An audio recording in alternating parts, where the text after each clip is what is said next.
this time, I'd like to call the meeting to order. Roll call, please.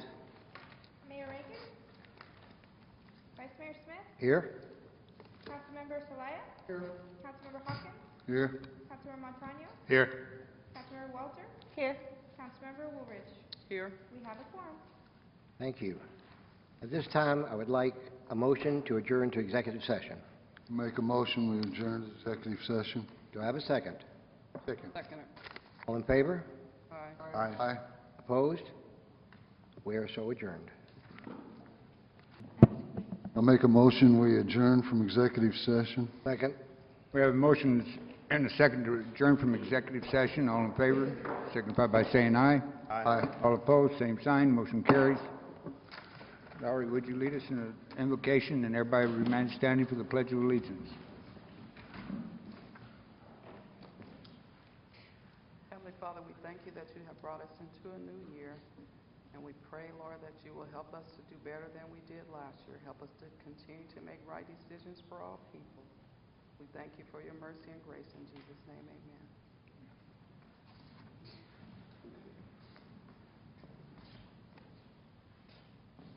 I pledge allegiance to the flag of the United States of America, to the republic for which it stands, one nation, under God, indivisible, with liberty and justice for all.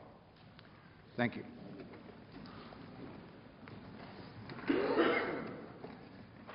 This is our first call to the public for public comment on issues within the jurisdiction of the Town Council. Council rules limit public comment to 3 minutes. Individual council members may respond to criticism made by those commenting, may ask staff to review a matter raised, or may ask that a matter be put on a future agenda. However, members of the council shall not discuss or take action on any matter during an open call to the public unless the matters are properly noticed for discussion and legal action. Again, we have public comment forms in the back. At this time, I have one from John Anderson. Did you want to talk at the public hearing, or at the public hearing you want to speak at? Not now? I guess that's what you want, Mr. Anderson. I think that's what the Okay. clerk told me. Is that right? Yeah, that'll be during the public hearing then. Any other member of the public have anything they'd like to discuss at this time in public session?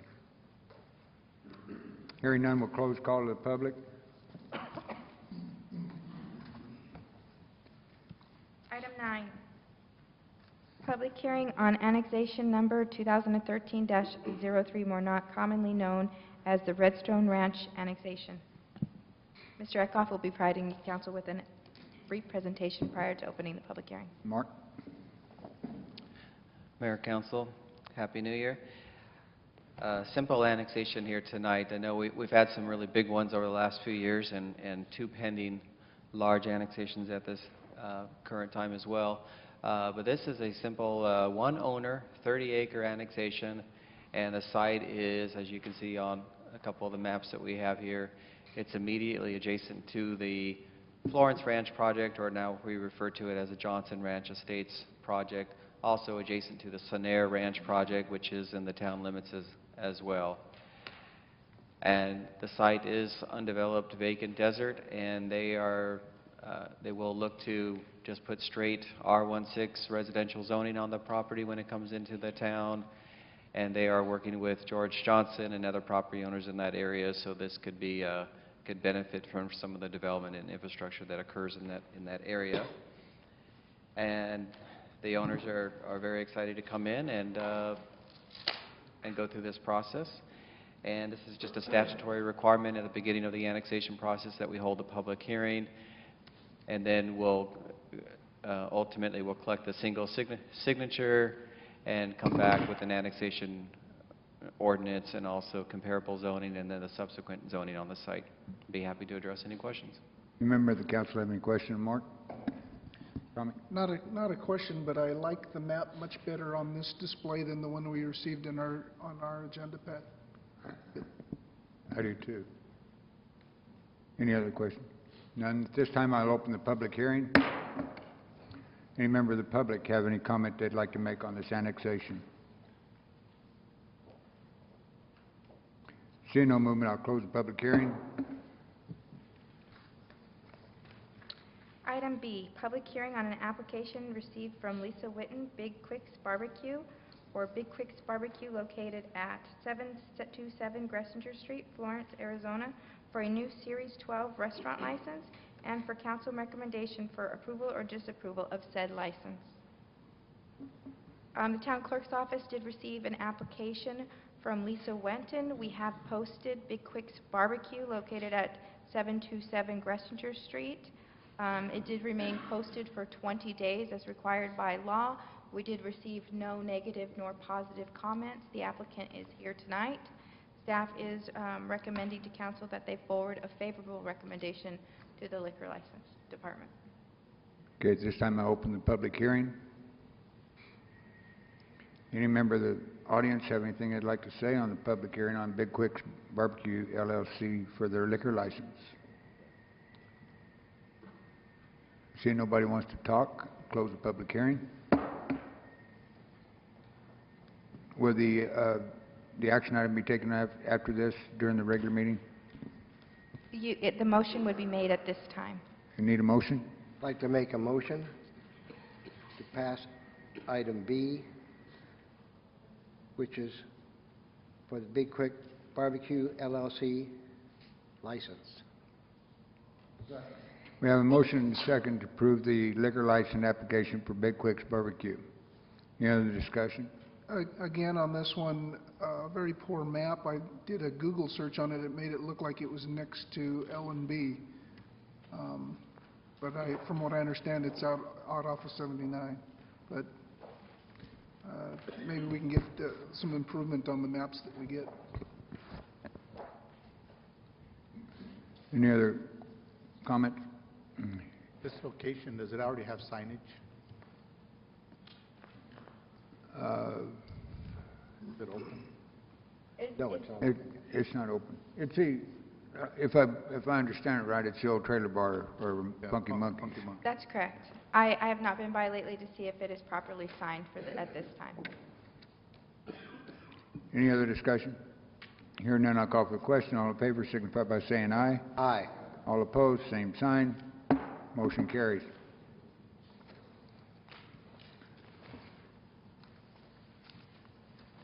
Public hearing on an application for PZ 3413 ORD, first reading of ordinance number 606-14, an ordinance of the Town of Florence, Pinal County, Arizona, amending the Town of Florence Code of Ordinances, Title 15, Land Usage, Chapter 150, Development Code, Section 150.013, defined words, Section 150.047, District Use Regulations Table, and establishing a rural residential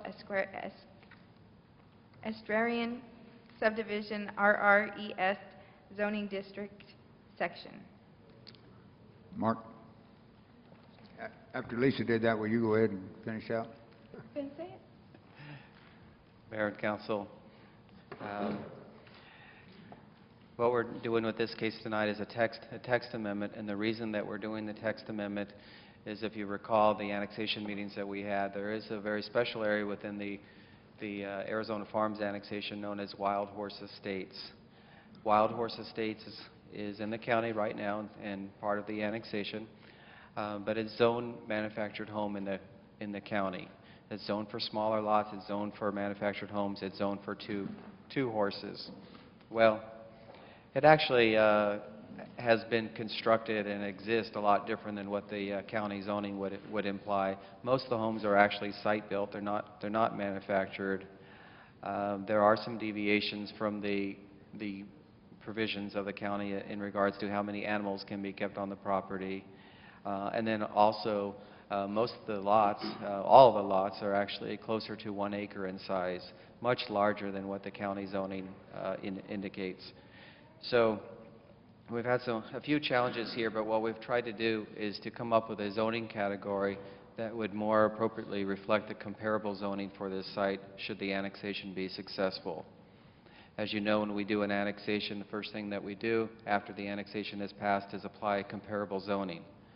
Without this code amendment, the comparable zoning would be manufactured home subdivision, which is what the Florence Gardens area is zoned. Smaller lots, manufactured homes.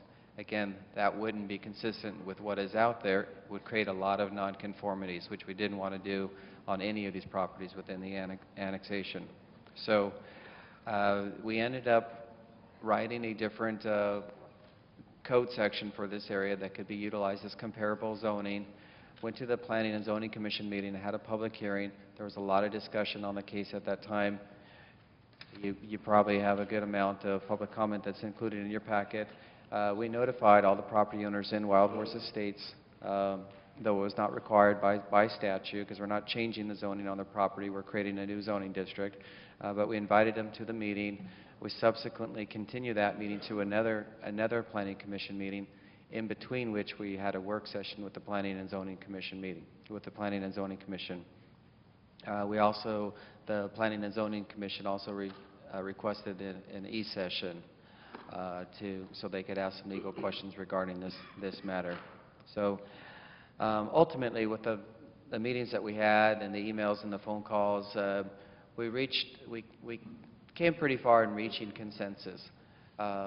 I believe there's probably still a couple people out there that are not completely satisfied with what's being proposed here tonight. But the compromise that just to get to it in a nutshell, is the lot sizes that are proposed in this district are consistent with what's out there, number one. So there's no non-conforming lots as far as lot size is concerned. We carry on the zoning requirement from the county that they're allowed 2 horses. We also did interpret that a llama and a paca would be comparable animals to utilize on the property. Also, there is provision for a conditional use permit, which the county does not have, but with a use permit, there could be an additional 2 horses on the property, or potentially there could be, somebody may choose to have chickens on the property as well, and that would be through the use permit. So those would be extensions of uses that the county currently doesn't allow. And also, as far as the main structure, there is provision that it be site-built, but if you're replacing a manufactured, or it can be manufactured home if you're replacing a manufactured home. So what we've tried to do really is to create comparable zoning. The law doesn't allow us to apply comparable zoning that would be more intense. So we couldn't really get too crazy with this, but what we could do is create something that is fairly consistent with the county ordinances and also consistent with the site conditions. So again, we don't come up with a lot of non-conforming situations upon annexation. And with that, I think that it would probably be more productive to go ahead and, when you're ready, to jump into the public hearing. I know there are some folks here in the audience that I recognize that would like to speak, and I'd be happy to address any questions that you may have. Does any member of the council have any question for Mark? I do, yeah. My understanding was, when we were having our discussions out at the Anthem, when we had the public hearings on this, and at that time, I thought we assured people that we were going to stay with what their zoning was at the present time, that we weren't going to add anything or whatever, because their CC&Rs and then the county zoning, when they bought their property, that was what was in place. And now, the way I'm reading this, we're going to add 2 more horses when originally only allowed 2. Now we're saying 4 horses, and I'm just, and then I see where people have signed a thing saying that they agree with this 4-horse thing, but there's only 27 out of 84. So, that's way less than, the majority don't want the 4 horses. So, I'm wondering why we're going that direction. I think the comments we made at the hearing out in Anthem on this issue was that when we annexed it, we had to go to the closest comparable zoning that the county had in place at that time. Is that correct? Is that what we told the people? Well, and their CCRs, right? Isn't it in their CCRs also? Well, we can't become involved in their CCRs. That's Can't- not the I know, town. but- That's, the zoning is the only issue where we can go. Right. And I don't know what their CCNRs are. I have not seen them. All I know is that we're going to comparable zoning to what the county has. Well, okay, I'll just leave it at this. The vast majority apparently don't want 4 horses because I see there's only 28 people that sign that they do want 4 horses, and the other, what is it, 50, whatever, or Bill, look on page 4. page, I think that where the 4 horses comes in is if they ask for a conditional use permit. It doesn't have anything pertaining to the code itself as far as the amount of horses without a conditional use permit. Under item, the second B, the fourth, right down there. 2 horses are permitted? And up to 4 with a conditional use permit. And Mayor, Member Hawkins and council members, twice we notified all the property owners out there. Granted, we didn't get everyone to show up, but we got the most active group to show up. And at one point during the work session, the planning chair called for everyone to voice an opinion on one of the options that was out there. And ultimately that night, the consensus was reached to go with the ordinance that's in front of you. So, you know, the tricky situation in this case, yes, at those annexation meetings, we talk about applying comparable zoning, what the county has. Well, but we ran into a major roadblock out here because, again, what the county zoning is, the county zoning is not consistent with what is out there in Wild Horse Estates. The lots are much larger. Most of the homes are site-built, not manufactured, and there is some deviation in the number of animals. So we're kind of trying to work on 2 issues at once, come up with a comparable zoning by statute, but also try to address the concerns of the folks out there, and then through the conditional use permit, allow an opportunity for a couple of the lot owners that may be interested in having more than 2 horses to have that opportunity through a use permit. If their neighbors don't object to it, they have the adequate acreage to have additional animals, they would have a pretty good chance of getting that approved through the use permit process, which we thought was a pretty fair compromise, that even the folks initially that were very hard and fast on 2 horses and 2 horses only, ultimately those folks agreed with that compromise as well. Okay, so they will have to go through the conditional use permit process in order to have 4 horses. They will, and what I would suggest, Mayor and Council, And is all the other neighbors will be notified, and just like they would on any other conditional use permit. yes, We're absolutely. going to try to enforce, because I'm the liaison to planning and zoning, and I was here when there were a lot of people, there were a lot more people against the 4 horses than were for them that night.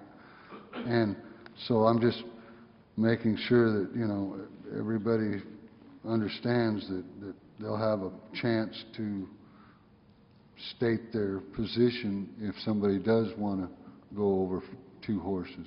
Absolutely, and the work session was really productive. We got people to start meeting in the middle, and I would encourage folks, if the ordinance is passed, the annexation is completed, if there is anybody that wants to, you know, that may have more than 2 horses today, which is not consistent with the county zoning, or maybe they want to take advantage of something else, to go ahead and follow up right away with the use permit process, and while this is still kind of fresh in everybody's mind. And Okay, and then another thing on the enforcement of this, I heard numerous people time and again say that the county does not enforce any of it. You know, they've just let them run ramshod out there, or whatever, roughshod, whatever you want to say. In other words, there's people that have more animals than they're supposed to right now. There's people that are piling up manure or pushing manure into the washes out there and stuff. I want to make sure that we're going to enforce what we come up with, because the main complaint I was hearing was that the county hasn't enforced anything. We are aware that the county actually, I don't know the long-term history of the property, but we are aware that the county has been doing enforcement recently, and they are addressing some of those properties that have too many animals. There actually are very few of them. I think, we heard some comments at the meeting, but there's very few lot owners actually in the subdivision today that have horses, period. And then there's really only a couple out there that have more than the 2 that are allowed by code. But the county is working to address those situations. That's all I need to know. Any other member?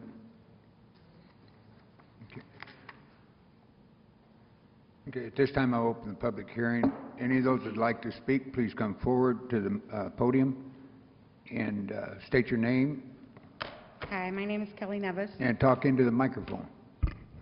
Hi. Is that okay? Yeah.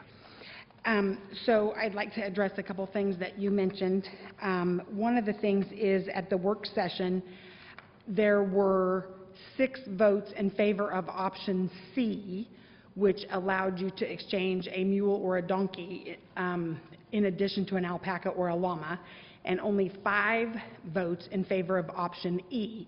So the majority was actually on the other side that you mentioned. That was at the work session, I'm sorry. but I Right, wanna- at the work session. Yeah, right. I was talking about at a regular planning and zoning, there were a lot of people here, and the night that I'm speaking of, the vast majority were against it, but whatever. Okay.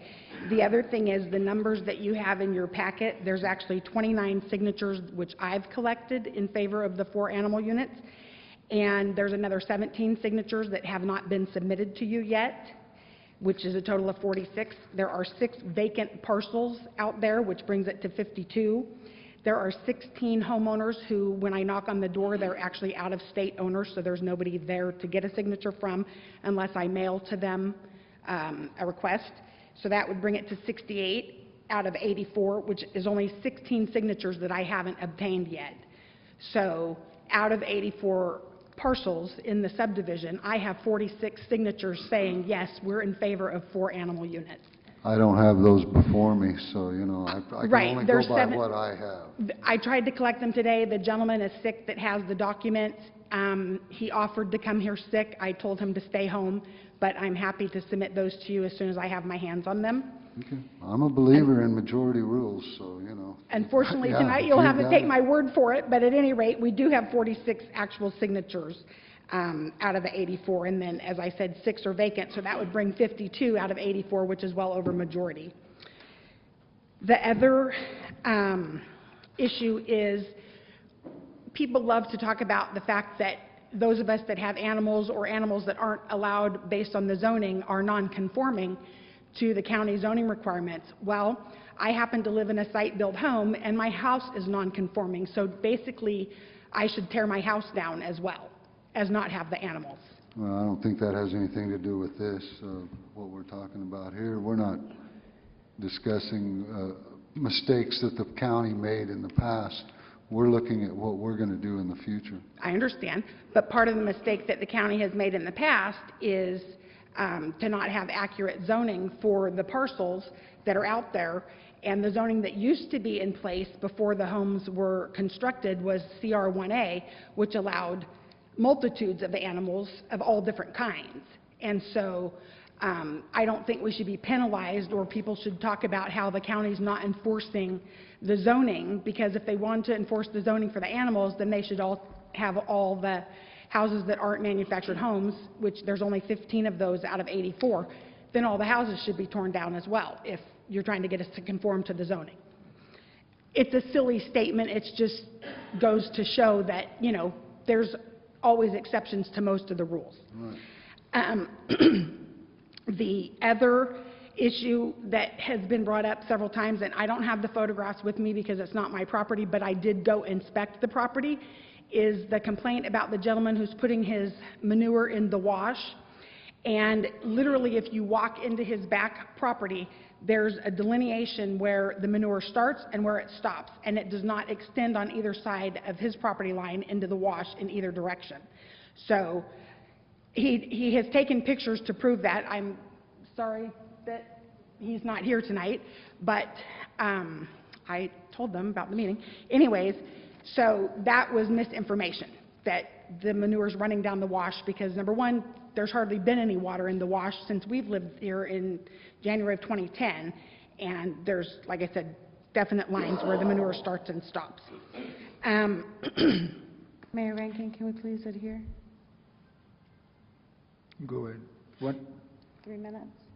Not in a public hearing. I let anybody that wants to, that states until they start repeating themselves. And the only other thing that I have to say is, of course, I'm obviously in favor of the 4 animal units being in the wording, and I am not in favor of a conditional use permit for 2 reasons. One reason is we already pay property taxes in order to have our property, and now you're saying we're going to have to pay another tax in order to use the property in a certain manner. So I would ask that the conditional use permit be waived and just 4 animal units be instituted. And I also think that it would be feasible and reasonable to say that out of 4 animal units, you could only exchange, say, 2 small animal units for 2 large, or 1 medium for 1 large, so that you don't have somebody who ends up with 20 goats on their property by having 4 medium-sized livestock as animal units. And otherwise, I appreciate what you guys are doing. I know that the annexation for Wild Horse Estate hinges a lot on what happens with the animals. I've said that that's been my position from day one, that if my animals are going to be kicked out, then I don't want to be part of the town. And I know that there are at least 46 other homeowners in the subdivision who feel similarly, which is why they signed the signature petition that I went around and collected signatures for. But I thank you for your efforts, and I hope that you'll see fit to do 4 animal units and maybe get rid of the conditional use permit. Thank you. Thank you. Any other member of the audience?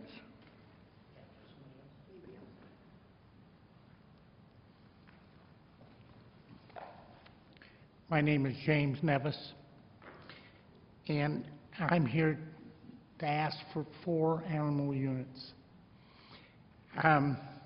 We moved from California to Arizona. There we had 3/4 of an acre across the street from the lake. And we had 5 horses, 1 goat, and 20 chickens.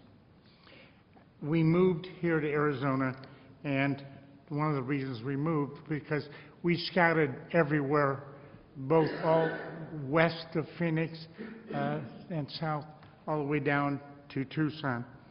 And we decided on Wild Horse Estates because we saw horses, we saw chickens, we saw a mule. I'm not sure it was a mule or a donkey, but that's the reason we moved here. And we love where we live. We don't have children here, and my wife's children are her pets. And we're asking for 4 animal units. We have only 1 horse. We don't have 5 goats, we have 2 goats. The tallest, which is about 18 inches. And we have 15 chickens with no roosters. We had a rooster, but we named him Dinner, and we had him for dinner because we didn't want a rooster. But I'm asking for that consideration for 4 animal units, which allows us to have something more than 1 horse. Thank you. Thank you. Any other member of the audience?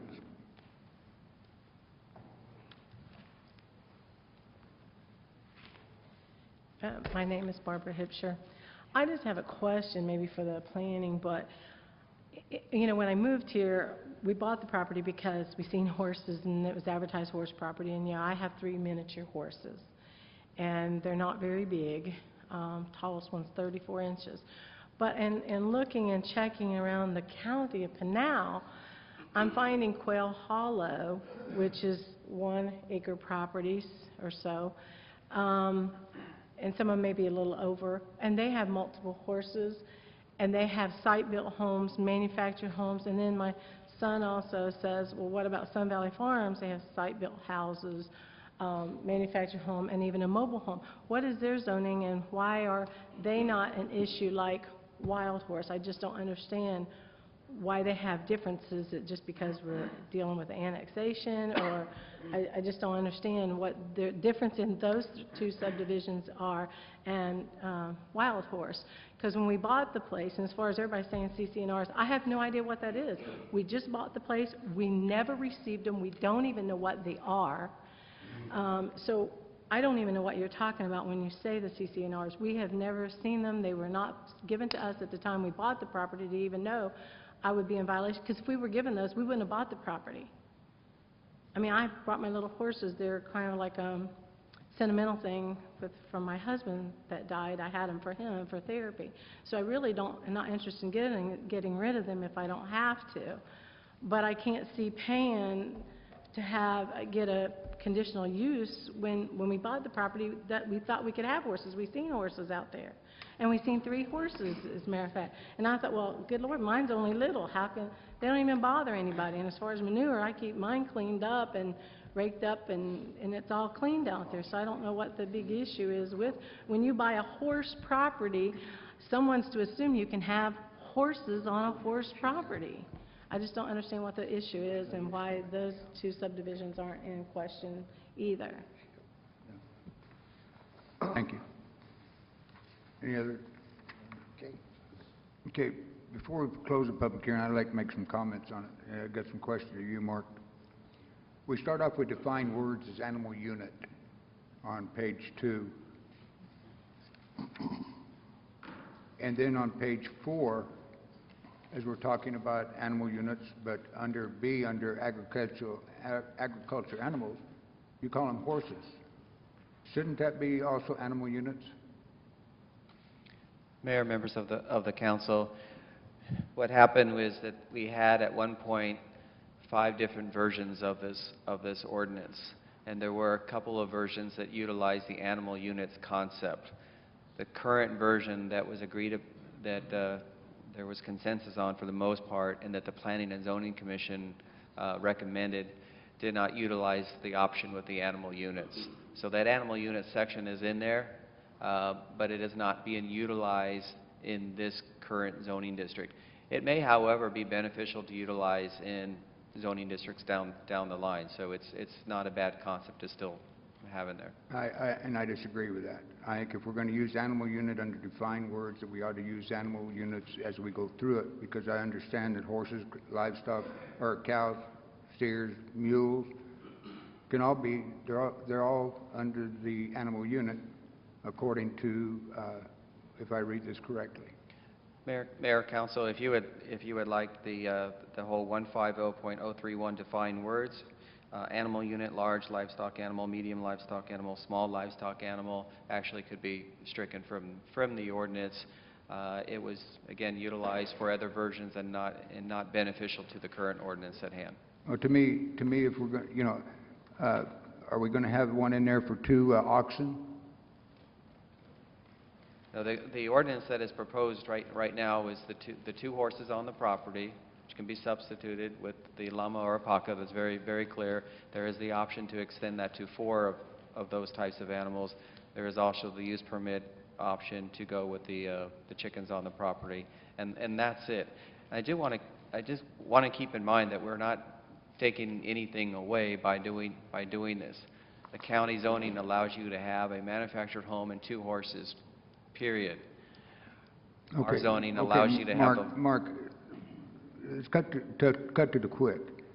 2 horses fall under the large animals. Is that correct? a horse under the defined words would be considered a large animal. Livestock, large livestock animal. An animal unit is just a number of agriculture animals.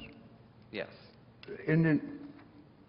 So in other words, what you're telling me in this ordinance, that horses are the only ones that are included in the ordinance with the exception of alpaca and llamas that could be substituted for the horses? What Yes. about the oxen, mules, and donkeys, or similar animals? No, sir. Those, the additional animals are not allowed there.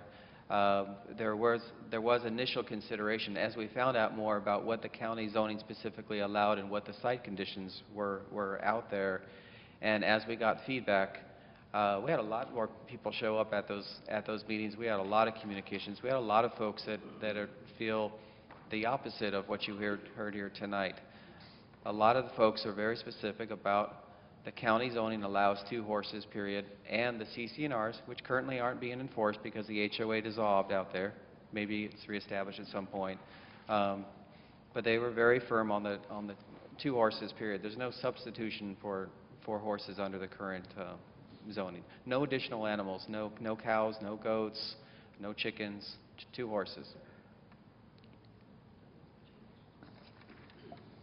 So in other words, cattle, oxen, donkeys, and mules are outlawed. Is that what you're telling me? The only animals that are allowed in there beyond your domestic pets by the county zoning today is 2 horses.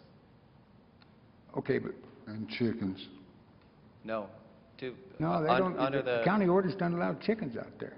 I thought we were talking about our ordinance. No, well, that's what I'm trying to get at. We're trying to develop an ordinance that is close to what the county has. It doesn't have to be the same as the county. It has to be close to the county. that's And when I look at this, I see problems down the road later. You know, a lot of wagons that are used in hay rides and stuff like that, they're not pulled by horses. A lot of them are pulled by mules. So I'm saying if somebody walks in there and wants to put up, have a couple mules to pull his wagon, he can't do it under this ordinance that we're proposing to install, similar to and close to the county. We're not going by the county. We're making our own ordinance and close to it. So when we come to horses, I think that we're saying, okay, it's okay for you to have horses, but you cannot have cows, you can have donkeys, you can't have any other, either horses, alpaca, or llamas. You completely eliminated everything else in there. I think everybody out there right now is under the understanding by the county ordinance that they're not allowed to have that anyway. Right. Absolutely. But what I'm saying is that what we want? Not what the county wants, is it what the town of Florence wants? Well, my understand, unless I was in a different meeting, when we were out there at the high school, we told the people we would try to keep it as close to what they have right now as possible. So I would say 2 horses is as close as possible. Yeah. I don't know. I think regardless of which direction we go with this, we've got opposition from, or pros and cons for either side. Right. So, our best alternative is to push this out there as close to similar what's out there and to let them decide with their vote whether to be annexed or not. Well, in looking at this ordinance, reading it through it, and I've done it quite a bit, I still think that under that B, where it says 2 horses, I'd like to see 4 animal units put in there instead of the 2 horses. Again, I go back to mule, I'll go back to a donkey. You can't have them out there under our ordinance unless you go to conditional use permit. Yeah. And then we charge the people, how much a conditional use permit, Mark? $400, $300? it's going to be in the ballpark of 400, sir. About $400. When we don't have to do it that way. We don't have to. Now, the other thing I got a question for is, how many of the lots out there are over the 42,000 square feet?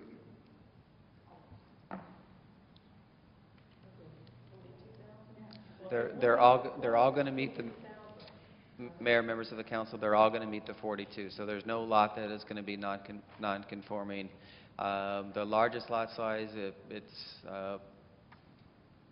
I know that Nevis, we've disputed exactly, but we go by GIS. But they're all 42,000 square feet. They're roughly an acre or just a tad under an acre. So all the lots would be conforming on the lot size. All the lots actually in lot size are non-conforming now with the county zoning. Again, there's a lot of problems with the county zoning. If they had zoned for large lots and said you could have all these animals, it would have been no problem. We develop a comparable zoning that reflected exactly that.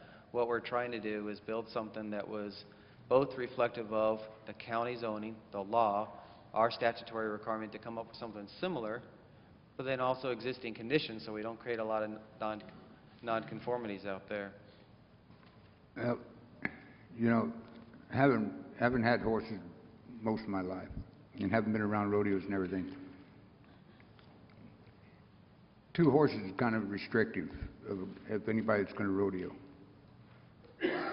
And on acre of land where you don't have horses built or your houses are far enough away where you can build corrals in the back of it or whatever you have to do to stay away from the houses. Nobody likes to live around a horse because of the flies it creates in the summertime. No doubt about it. No matter how clean you keep them, you're still going to have flies. That's common sense. But animal units, to me, in the definition, as we scoped it out here, and you have it in here under defined words, are agriculture animals. And agriculture animals are all of everything we've been talking about under your large animals. Right? And so in that I see we're being very restrictive to the person that where they trail ride, where they rodeo, whether they show horses for you know, Arabian horses or whatever in horse shows. Now you're not going to raise race horses out there because you don't have a big enough track to practice them on. But to me, the 4 animal units is the way to go, and it's not just the 2 horses. I think we're being too restrictive. And as you said, you know, the majority of the places out there out of conformance with the county zoning at this time, so why should we put in an ordinance that they're going to be in nonconformance to, or have the possibility of being in nonconformance when we put it in? How many people out there have over 5 horses or 4 horses? It's obvious that there's at least one lot owner that probably has about 8 horses. From what I understand, they're boarding horses on their property, or they just own 8 or more horses. But the majority of the lots, like I said, there's no visible sign of having any horses or livestock on the property. And then the ones that do have horses, it typically is the two horses that you see. So we haven't gone into everybody's backyard, obviously, but we've driven through the neighborhood plenty of times.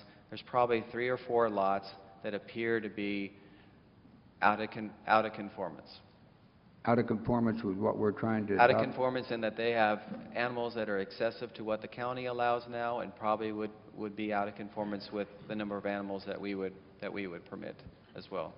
You say there's only 2 lots or 3 that have horses?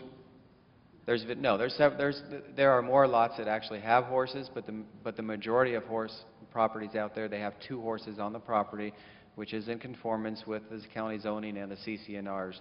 Mm-hmm. There's only a couple properties where it's very obvious that they have more than 2, namely one with maybe 7 or 8 horses. Well, I think we ought to go with the majority once again. If the majority of people have 2 horses, and that's, I mean, you know, I can't see for a couple of homeowners to allow them to make an ordinance just for 2 homeowners doesn't make sense to me, but whatever. Okay, Mark, going back to the medium units, Yes, sir. what are we allowing on that? Under the definition of medium livestock, and sir, even going into small livestock, all that would be allowed would be the additional chickens. So there would be no sheep, goats, rabbit, ducks, geese, et cetera,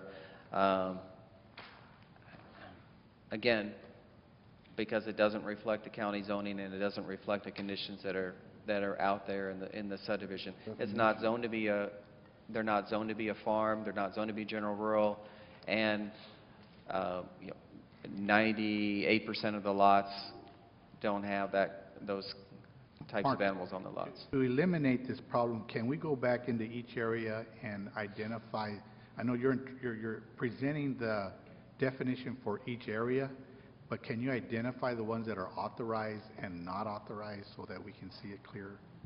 That way an individual could say, oh, I see it's a medium animal, I'm allowed to have 2 goats or 4 goats or 5 goats. Or we can list and say, these are considered medium animal, but these animals are not authorized. Or they do meet, such as horses do and oxen and mules do not. And you can show which one are authorized and which one are not into that subdivision. Well, under the code that's being presented to you, it's horses and chickens, period. 2 horses by right, an additional 2 by use permit, and then chickens by use Can permit. you break And then them that's separate in your definitions from those that are not authorized? So you would say horses are authorized. You would say cattle, oxen, mules, donkeys, alpaca, and llama are not authorized. And then you would go down to the medium and do none of these are authorized. And then in the small animals, you would say chickens authorized. The other animals are not authorized. So why can't you just say you can only have horses or chickens? I don't know why we have to create confusion. They can only have horses or chickens. Why is the other stuff even there? Well, I would also remind the council that we do have a FFA and a 4-H units around this area that do raise sheep and do raise goats and do raise chickens and do raise rabbits and do raise pigeons. So if we're being so restrictive, we are being too restrictive by this ordinance the way you have it proposed to the council, in my opinion. Because I don't see any consideration in there for FFA, for 4-H, without getting, I did read something that, if I remember right, there's something about FFA. Doesn't say anything about 4-H in here. And for the hobbyist of a pigeon, you know, of course, that's a fowl. And if you have racing pigeons, you're not going to have just 5. I think you're being really, really too restrictive with this ordinance the way you're presenting it to us. And we're taking a look at, you know, I read in some of the comments in the letters that we got that, you know, about Green Acres and Sanford and Son and stuff like that. Wild Horse Estates to me is a rural area that I wish we had more of in this area. You know, you say it appears too restrictive, but this is what came out of their work session. That's what I'm saying, and I think it's too restrictive to us as a council to make a decision on. I think that they've restricted it with this proposed ordinance that eliminates a lot of things in a rural area. And that's why we have our public hearings, so we have an That's right, opportunity to yeah. discuss it. Well, that's what I'm saying, and I think that what's come out of it is too restrictive for us. I wouldn't want to pass it and have to go out there and tell somebody they've got to, you know, they can't do this, they can't do that. I mean, we have to do that all the time, I understand that. But here where we've got it down where if it's going to affect your 4-H and your rural, you know, we're still a rural area whether we want to admit it or not. I mean, we are growing. And that Wild Horse Estates was put in there, and if I understand right, I asked how many complaints had actually been filed against homeowners over there, and of what I was told, there hadn't been any filed until here recently. And it's probably after we talking about the annexation process. There isn't that what I was told? That there had been no complaints filed out there and they hadn't done any enforcement out in Wild Horse? That's correct. Until we started annexing. So the county didn't care. I think what we need to do is stick with what we've got before us, and, The residents worked on, right? yeah, this is what, Well, I'm not sure why we're yeah. having a long discussion. Well, I guess because I've got my opinion I know. on it, and it's... We all do. They live out there, Tom. That's what they want. This is what they ask. And we're the ones that are going to have to put up with it when we pass something and we bring it back to you for conditional use permits all the time, or you're going to have people coming at us and saying, well, why can't we have this, why can't we have that, when we could have stopped it before we get to that point. That Oh. already live there know what's required required, and if you move there, then you'll find out. And at that time, we tell the citizens, where were you at during the process? That's true. I think we need to, I don't know, discuss this. I guess, I guess I take a look at the reason I was elected is to represent the people. Well, I do too, Tom, and I'll tell you. I'm sorry, there's- Bill, excuse me, you're out of order. Well, oh, You're out of order. I'd like to call a question. yeah. There is no question to be called for. This is a public hearing. There won't be, we can't do anything. There's no until- action, and I think No action tonight. I've said my piece. I don't want to be restricted to the people that are out there.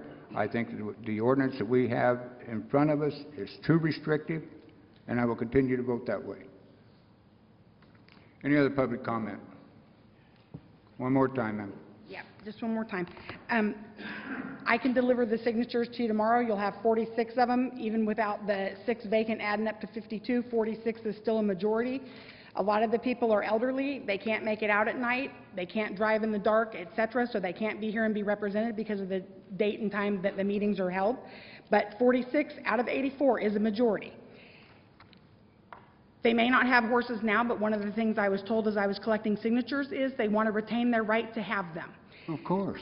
The other thing that I was told by the annexation process is you cannot be more restrictive than what's currently existent, but you can be more lenient.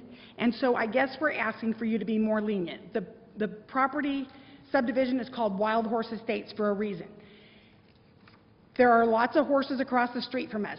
You want to talk about the flies? There's all kinds of wildlife animals out there that leave manure that nobody picks up, and that will bring flies whether you get rid of our animals that we have there or not. The other thing is that the CC&Rs, what we were told by the real estate agent when we moved in and bought that property was the CC&Rs were non-existent, the HOA was non-existent, and there isn't one that's active now. So nobody has lived by the CC&Rs.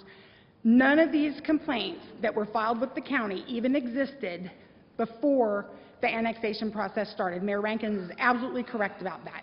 We moved out there in January of 2010. We've had no issues. We had 5 horses, we had goats, we had chickens, we had guinea hens, and nobody said a word.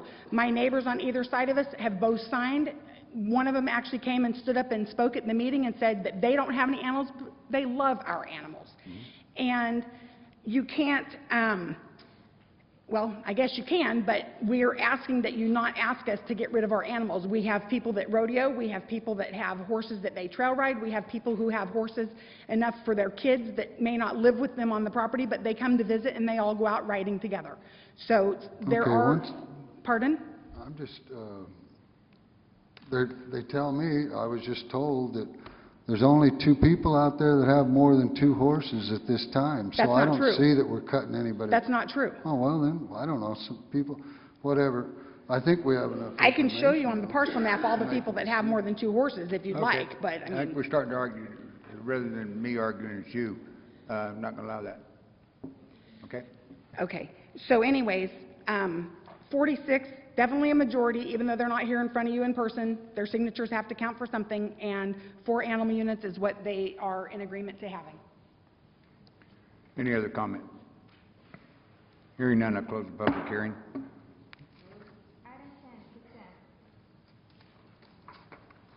Item 10, consent. All items indicated by an asterisk will be handled as a single vote as part of a consent agenda unless council members or member of the public object at the time the item is called. Item A, approval of a special event liquor license for Coolidge Florence Elks Lodge, number 2350, and Pinal Mounted Posse fundraiser on February 9, 2014, from 9 a.m. to 6 p.m. for an event at the Charles Whitlow Rodeos grounds. Item B, approval of a liquor license, a special event liquor license for the Florence Florence Gardens Mobile Home Association for 3 dances held on January 18th, February 15th, and March 15th, 2014, from 7 p.m. to 10 p.m., and for a prime rib dinner held February 8, 2014, from 4 p.m. to 8 p.m. Item C, approval of a special event liquor license for the Greater Florence Chamber of Commerce for the February 6th First Thursdays event from 4:30 to 6:30 p.m. Item D, approval of accepting the Register of Demands ending November 30th, 2013, in the amount of $1,940,801.71. Item E, approval of the September 3rd, September 9th, September 16th, October 7th, October 21st, October 28th, November 4th, November 18th, and December 2nd, 2013 Town Council minutes. Item F, receive and file the following board and commission minutes: the July 31st, August 28th, and October 30th, 2013 Historic District Advisory Commission minutes, the September 18th, 2013 Library Advisory Board minutes, and the September 5th, September 19th, and October 17th, 2013 Planning and Zoning Commission minutes. Mayor, members of council, that is your consent agenda. Could you please repeat it? Yes, sir. I'd be happy to. Oh, I'm just kidding, Lisa. Does any member of the council have anything they'd like taken off of the consent agenda? Any member of the public like anything off the consent agenda? You see no movement, need a motion? Make a motion. I'll make a motion to approve the consent agenda. Second. Got a motion to approve the consent agenda as written, and a second. Any other discussion? All in favor signify by saying aye. Aye. All opposed, same sign. Motion carries. Item 11, unfinished business. Ordinance number 605-13, discussion, approval, disapproval of an ordinance of the Town of Florence, Pinal County, Arizona, amending the Town of Florence Code of Ordinances, Title 15, Land Usage, Chapter 150, Development Code, Section 150.013, Design Review, PZC 3813, Ordinance. This first reading was held on December 2nd, 2013.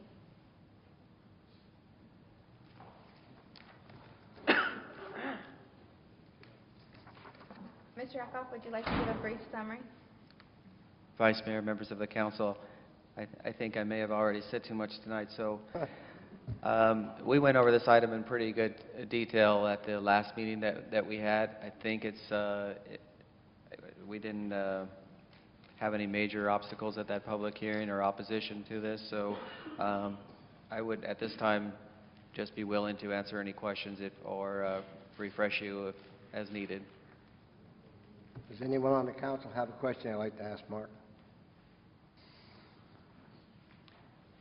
If not, Mr. Anderson did put in for a public request to speak. It was for a public hearing. This was the item that he had intended on speaking on. So if Mr. Anderson could please come up.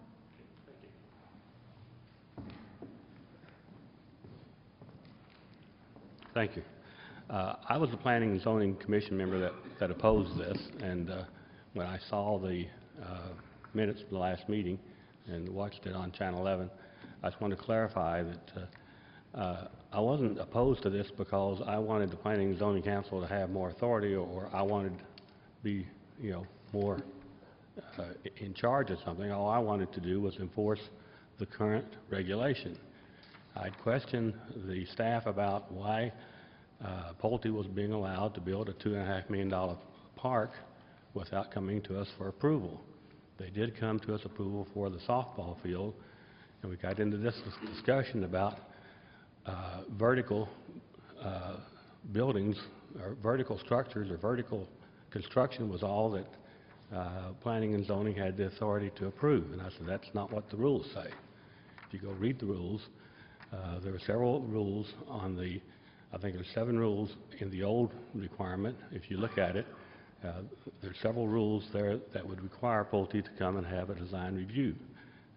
And we've chosen not to do that. When I asked to have a review of the old code, the staff came through with this new code. So I never got my review of the old code to define why a builder was allowed to not meet the old code. I think that this new code, if you read it closely, it does take away a lot of the authority from the Planning and Zoning Council. It gives the staff primarily approval to do pretty well what they want to. And also, if it doesn't go to Planning and Zoning, that means it's not going to come to the council. So I think you need to take a very serious look at this before you approve it. Thank you. Thank you, Mr. Anderson. I agree. Any other public comment?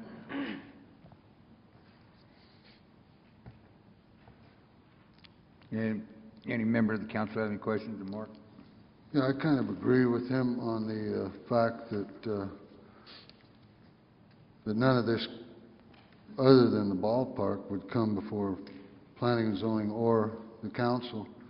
I mean, you're talking lighting, you're talking certain amount of sewer, parking, fences.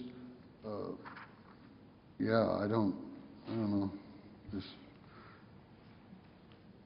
I don't really think we ought to give staff free rein on just let them make these decisions without going through planning and zoning. I don't.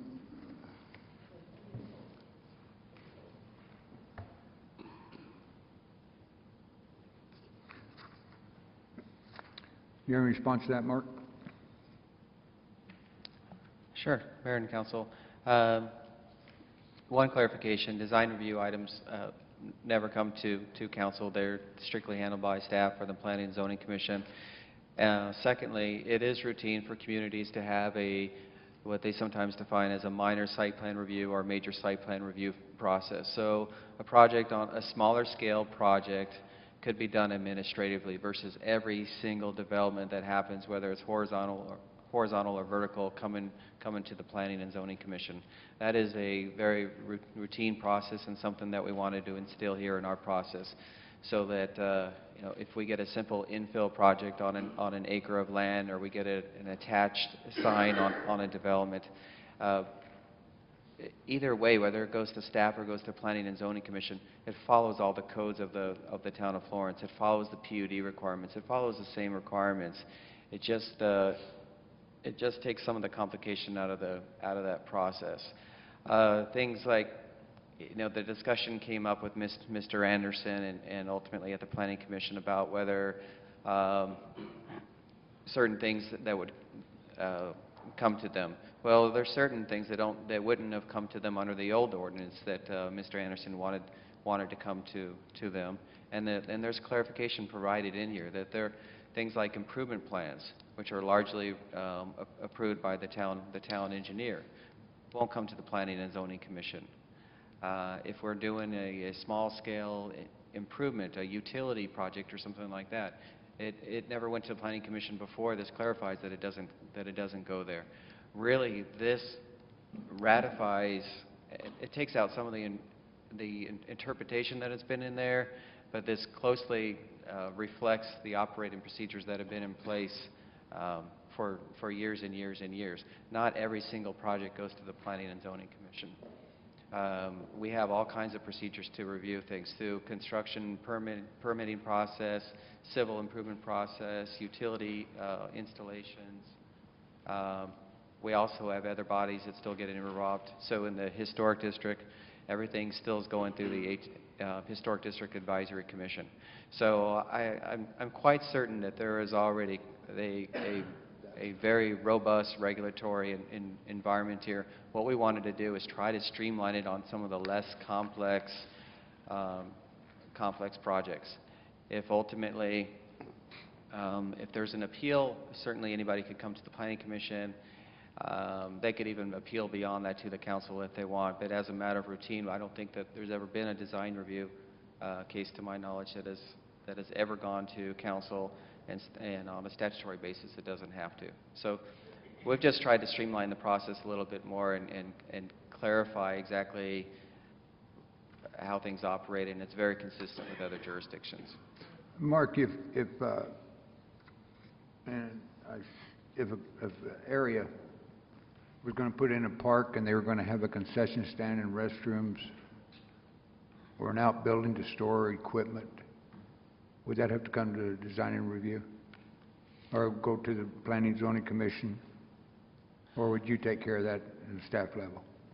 Well, When, Mayor, members of the council, when you're talking about an HOA putting in a park amenity, that's something that we're going to see through the review of landscape plans, the review of permit plans, and so forth.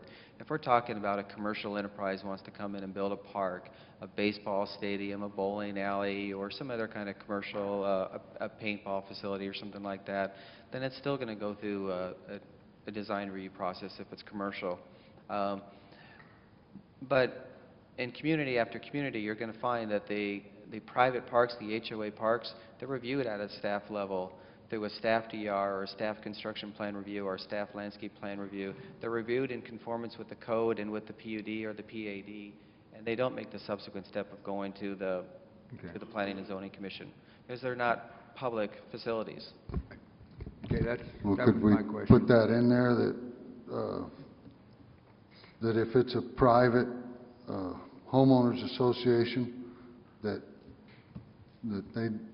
you guys can handle it, but if it's something outside of in other words, if we just, decide to build one here, or wherever, this is the only major parks that I know of that, that have been built in Florence, since I've been on the council, and it is part of Pulte's, I guess, their homeowners association. Am I correct? Yes, sir. So I guess it would be up to them and the homeowners out there, as long as the lighting doesn't interfere with the surrounding areas, and do light pollution and stuff for the... Explain reasonable. You stated if it's reasonable, that doesn't have to go through planning and zoning. Because if we're going to follow our own ordinances, are we doing what we say we're doing and can we prove it? And one of the areas I look at as a concern is our historical sign we have downtown. We went through the planning and zoning, it went through the Historic District Advisory Commission, it came to the council. We talked about what was needed to meet the codes. And we talked about how electric lighting was not approved yet. And it was requested to go back and provide that information so it could be changed so that we can update that sign. Yet all of a sudden, when I went through town the other day, I noticed they had lights. And that didn't go through planning and zoning. That didn't go through the council. And so what I'm thinking is you guys are deciding on your own what you're going to put through the planning and zoning, what are you going to put through the Historic District Advisory Commission, and what are you going to put through the council? So I don't see this as fair. If I were Mr. Anderson, I feel for you, and if I was you, I'd be so upset I'd quit. Because what I think right now is that you're stepping on their toes. That's what I see. And it angers me that here we are as a town, and you're an arm of our administration, and yet you're not following the same procedures. I see this, it doesn't make a difference if it's a county putting something up on the county site, if it's a homeowner, if it's HOA, it needs to follow the codes and follow our ordinances, period. I have to correct you, sir. The sign, you're talking about the historic monument sign at Butte and Main? That's exactly the same sign that was approved by the mayor and town council. With lights? Illuminated the way it is. That's the exact same sign that was approved. It went through, and in fact, that sign actually never had to go to council. We brought it to council. We took the option of going the extra way of going to council because we thought that it was so significant that you're at the gateway into the historic district, and we were contemplating doing something a little bit different. And we had worked closely with the bank to do something on that property. We did have the discussion about doing the reader board, and that ultimately was turned down. But we approved, the mayor and council approved that exact sign that was installed. We talked about the signs, but we didn't talk about electricity, whether it was going to be... Oh, that exact sign was approved with illumination, and it was in the details and in the report. And the sign, I believe, actually ends up looking wonderful. But there has never been a single instance where we have done anything that is out of conformance with the code or the operating procedures, whether it be the Planning Commission or bringing something to you or to HDAC. If it's correct and it didn't go through us, I don't remember in the Planning and Zoning Board, and I've attended nearly all of them, I've sat on not nearly every meeting, and I don't remember where we actually approved lighting. We did talk about the sign being there, and if it did occur, I stand corrected. If it didn't, then why didn't it? Yeah. But I still see that at times, this is an issue that goes through planning and zoning. No matter what we do, it needs to go through them or the Historic District Advisory Commission. I don't see that we're doing that.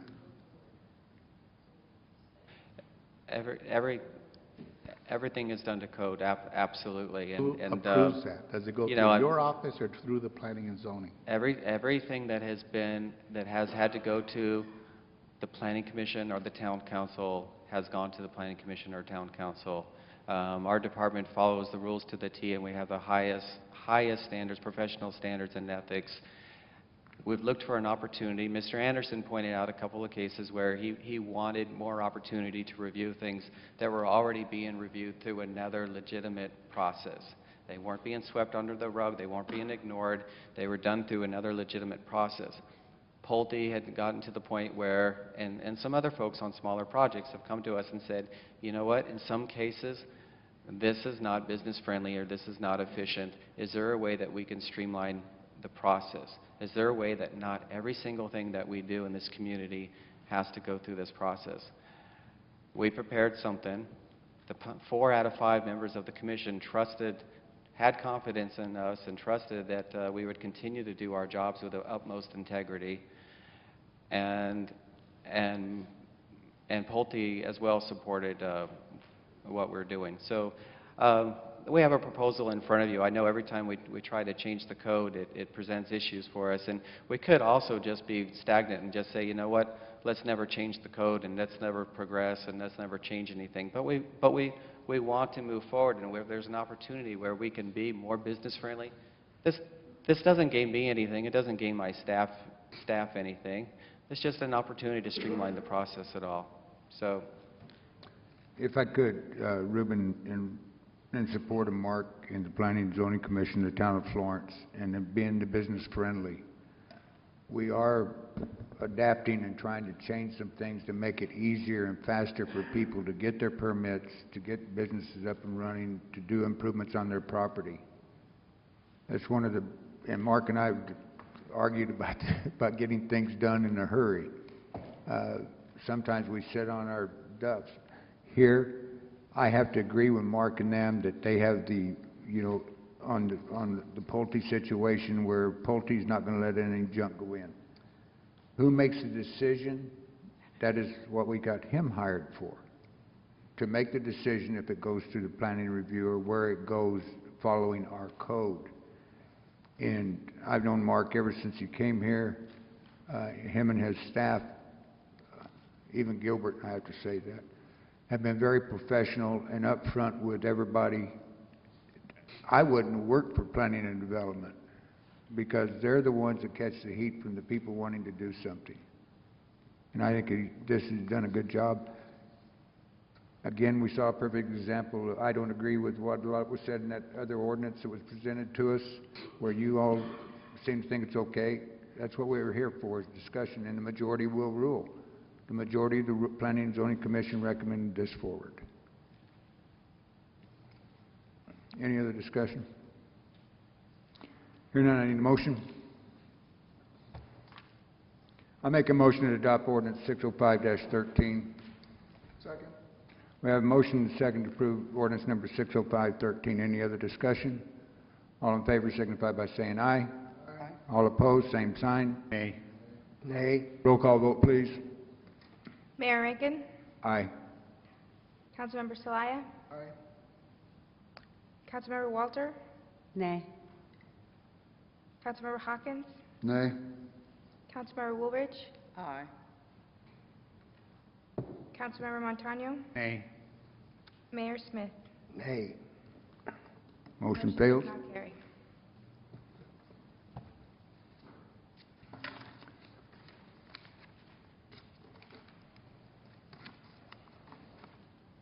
Item 12, new business.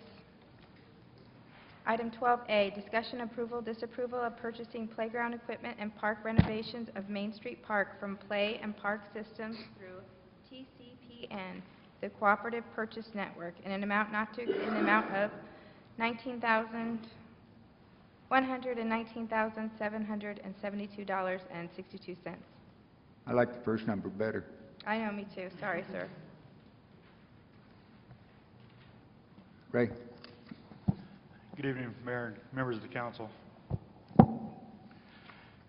This is relatively straightforward.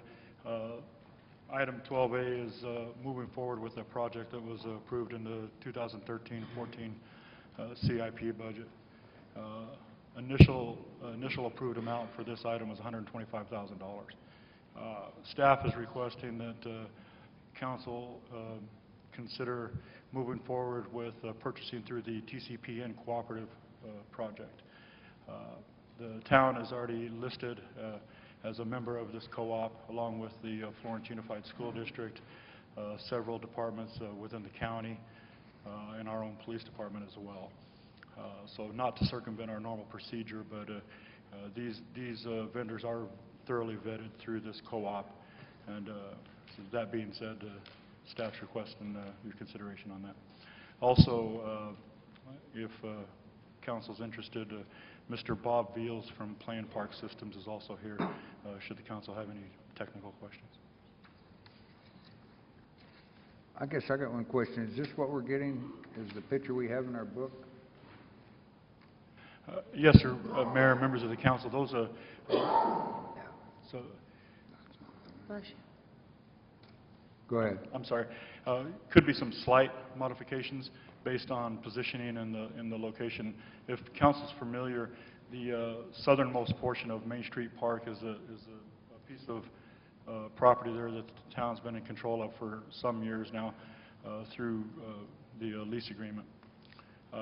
We haven't had the funding to do much with it over the last few years, but we've really been excited to be able to do something with it. It's become a little bit of an eyesore there.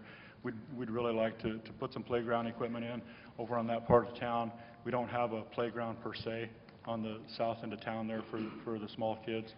Also, approximately half of that requested amount there before you involves rehabbing the property itself to make it a safe, conducive area there. I'm sure a lot of you have seen it. It's got a bit of a retainer wall around it. It's got some tree stumps on the property and some things like that. So a good portion of that is to get the property ready for the playground.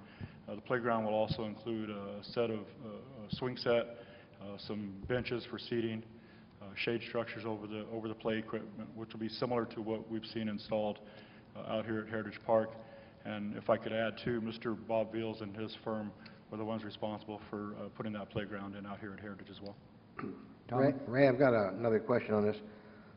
Because this is a park basically built for little children, with the type of equipment that's going in there, for slides and all that kind of stuff. My question is, that's right on Main Street. In the rest of this we're putting together on this package, is there something that's going to be between that and Main Street? Yes, sir. Vice Mayor Smith, members of the council, what we're looking at as part of the project is some barrier fencing along the sidewalk there, not to inhibit flow on the sidewalk there, but namely to keep the small kids from exiting the park directly onto the street. So the only access into the park, walking access, is going to be from the north side, which is actually what you're familiar with, where the ramadas are and the grassy area and everything. So folks would actually have to walk into that part of the park to access it. So as many of you have seen, a lot of little kids, they'll run back and forth through gates. There's not even going to be a gate on the east side there. It'll be a 5-foot wrought iron fence. The crumbling retainer wall that's there now is all going to be removed. It'll be replaced with a nice, the color's still to be determined, but basic wrought iron fence there. The retaining wall on the south side, adjacent to the trailer park, that's going to be cleaned up and left there because it does retain a lot of earth and material there. And then a shorter wrought iron fence will be put on that section to delineate between the two properties. And then again, 5 foot along the north and I believe the west as well. So there'll be one large size gate on the north side, and that'll contain all the kids. Thank you. What, it says you're going to remove a large tree. Is that tree right, I mean, is it where the equipment's going to go? I don't see a map here. I just see a picture of the equipment. I'm sorry, Councilmember Hawkins, members of the council, I believe in your packet you may have a top view of the layout there. The tree in question is the large pistachio tree in the far southwest corner that died several years ago. That one's going to be moved. Well, I was just, we need all the shade we can have, that's why I'd hate to lose any big tree. No, there's not going to be any live trees be removed whatsoever. The large tree in the back. Dead tree? Yes, sir. Oh, okay. All right, because I see there's quite a few stumps they're going to take out, but then it says also one large tree, and I thought maybe it was live, okay. Tommy? Yeah, I didn't see the map in there. Are you looking at the area that's currently dirt? Yes, sir. Okay, I believe that portion of the property is part of Pinal County's lease with the state. I'd have to get with the clerk's office and get the specifics of it. My understanding is that we're in control of that through the lease arrangement between the county and also, if I'm not mistaken, the state. Yeah, because that's the adjacent lot to the property that my office is on. Right. But I did speak with the county manager, and he, I kind of threw the idea of the town picking up that piece and using it for that park equipment, and he didn't seem to have an issue with that. So I'd kind of prefer it in that dirt area. That way you weren't tearing up some of the grass that you guys already have growing there. But that'd be a really Right. good location for it. And it's an ideal location because we can see some kind of containment there, and Yeah. yet it doesn't get in the way of everybody else utilizing the park. And if there is any discrepancy as far as the ownership and stuff goes, I'll be glad to get that cleared up. Okay, and the original budget you said was 125. Is that correct? Or? Yes, sir. 125. With the remainder of that, is there any possibility to maybe clean up some of the park equipment that you have at this end of town? Because I've got grandkids that play there, and from what I hear, it's got some graffiti and some stuff written all over. There is some stuff there that we need to address, and we'd be glad to utilize those monies on that for sure. Very good, thank you. Lisa, can you tell us if that is under the town's agreement or if it's still under the county? I would need 5 minutes to go pull it. No. Well, Tommy, you think we'd have any problem getting an IGA with the county? Not at all. Okay. Okay, any other discussion? I think with whoever makes a motion, we need to put in there contingent upon it being in the town's jurisdiction or with an IGA with the county. Is this just for the purchase or for the location? Purchase the equipment. This is just for the equipment, but I'd hate to buy it if we don't have any place to put it. I'll make a motion that we purchase the equipment needed and the construction required also to install it, contingent that the county agrees with us on this. I second. Okay, we have a motion and a second, if I understand it, and contingent to approve the purchase of the equipment and installation contingent upon the property being under the control of the town through an IGA or it already is. Is that correct, Bill? That's what I meant, yeah. Okay. Any other discussion? Have no other discussion? I'll call for the question. All in favor, signify by saying aye. Aye. All opposed, same sign. Motion carries. Item 13, department reports. Before you this evening, we placed the town manager's reports, and in your packet are the department reports. Please let us know if you have any questions. Any member of the council have any questions on any of the departmental reports? Well, on the Main Street, the crosswalks, I thought we were going to do those in a color that would You could see. show up, to where you could tell there was a crosswalk. It looks like we're doing it in a gray color, which will look just like the rest of the concrete. I thought it was, from looking at the sidewalks that we did, the stamped concrete, it was red, kind of a reddish brick color, which stands out. I thought we were going to follow through with that across. I didn't know we were going to put in that planking, which is nice looking. The stamping job looks great, but I'm wondering if they could put some kind of a stain that differentiates it from the rest of the concrete on the Main Street. I think if it doesn't, I think we've wasted some money or something. I don't know. Who wants to answer that? I will. Okay. Mayor Rankin, Councilman Hawkins. Basically, the antique and boardwalk has a very light antiquing that brings out the texture of the antiquing, and it's contrasted by the bands, the dark brown or forest brown of the bands of the borders of the crosswalks. And then what we did in the intersection itself is we utilized the same color, the sunset rose of the sidewalk, and darkened the indentations of that with a dry shake. That being, we brought out the indentations more. So on the entrance to the crosswalk, we also will have raised pavement markers in front of the bands to distinguish the crosswalks, in addition to the lighter gray crosswalk boardwalk panel. So there will definitely be a contrasting color. Okay, they're not finished then. The color's gonna change from what it is now, apparently, right? I mean, No, the chocolate color will remain, and the boardwalk color, which is the 8-inch plank Right. in between the chocolate colors, will be lightened up.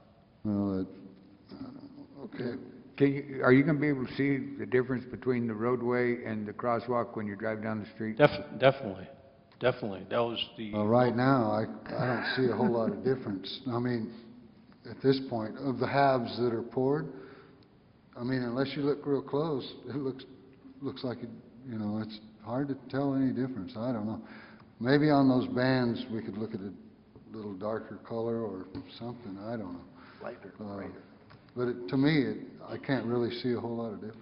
I think once the entire... Not being critical, it looks really great. I mean, it's just, I thought that we would have like some color that would Councilman clash Hawk- with the gray concrete, you know. If Councilman- we ever pave it black, you know, then it will look different, but right now, I don't know. I think it kind of blends in. I believe once the entire crosswalk is completed across there, there'll be a distinctive color difference between the crosswalk itself, the bands that border it, and the additional concrete there. Okay. For the Okay. amount of money, I hope you're right. Yeah. Me too. Any other comments on the departmental reports? If I could add, I'll look at lightening up that boardwalk color even more, and that will enhance that boardwalk color. We can lighten it up by increasing the dosage of the antiquing of the boardwalk. Okay, I'll look at that aspect. Well, I don't know that it needs to go lighter or darker. I don't know. Like I say, it almost blends in right now. I don't know if it looks. I just thought it'd be a different color than. Looks almost gray, just like the concrete. That's what I'm saying. If it was brown or something, you know, or I don't know, whatever. It just. I just don't see a whole lot of difference. Take care of it. You know, just Thank you, repeat Wayne. myself. Take care. Thank you, Wayne. Make it where we can see it. No other questions, any other department heads that are here? Okay. And then we'll go to the second call to the public. Same thing as what I said before, was 3 minutes. Seeing no move, call to the council. Tommy? I have nothing. Ruben? Just want to point out, they start public meetings for the school dealing with the overrides. That'll be coming up. I know they have a school board meeting coming up on Wednesday, and a lot of the discussion will be dealing with their finances for the deficit that they have, so. That's all I got. Tom, or Tara? Just want to take time to say Happy New Year to everybody. Thank you for all of your hard work and efforts. Also, if you visit our Town of Florence website, we have a lot of activities and events that are coming up. We have recently expanded the Before the Bell, After the Bell program at the Anthem K-8 Elementary School. So please, if you're interested, take a look at what we have to offer. We'd like to try to get as much involvement as possible with the events that we have going on within the town. Thank you. Bill? Valerie? I'd just like to warn people to be careful when you're out at night. My husband and I witnessed a coyote running down Main Street on Friday night at about 8 o'clock, running toward the elementary school. So when you're out and about in the evenings, and I started to call the chief to go chase it, but thought I'd give you a break. So just be careful if you're out and about and you're walking and it's dark, because not only are the skunks taking over, now we have coyotes running down Main Street. You think he could have caught it? No, that's why I didn't call him. Tom? Yeah, something I'd like to clarify. It's not that I don't think our planning and zoning or any of our other departments aren't doing their job. They are. They're doing a great job, all of them. But when it comes to boards and commissions, I'm a great believer that that's why they're there. And I believe that the more that goes through the commissions and boards that brings a recommendation back to council, the better the vote we can do. Out knowing it, it's hard to do. So I'm still in favor of, as much as possible, going through our boards and commissions at all times. It's up to me to wish everybody a Happy New Year. The council, I know that the whole council wishes our whole community a Happy New Year and a safe and prosperous New Year. Got a lot of things going on this year. We're going to get a lot of things accomplished. We have lots of things that are good for Florence. And the decisions that this council makes, whether you're in the majority or the minority, is something that we have to live by, and we will live by it, and we will work with it. We're not all perfect yet.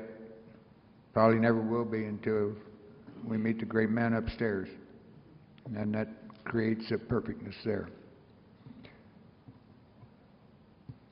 We've had some good things going here in town, and we want to continue them going.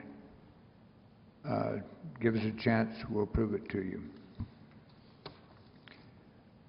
I know that we had a safe and happy holiday season. Some people didn't. Keep those people in your thoughts. I would like to say that one of our police officers, Mike Austin, has gone through surgery.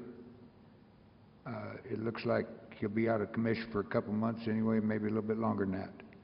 We'll keep him in our prayers and your thoughts as you see these police officers out there doing their job, putting their life on the line for us, and then something happens. It didn't happen in the line of duty. It's a medical decision, but our thoughts and prayers should be with Mike at this time for his speedy recovery. With that, I need a motion. Make a motion to adjourn to executive session. Second. We have a motion and a second to adjourn to executive session. Any other discussion? All in favor signify by saying aye. Aye. All opposed, same sign. Motion carries. Ladies and gentlemen, we will go to an executive session, and we will come back from executive session to adjourn.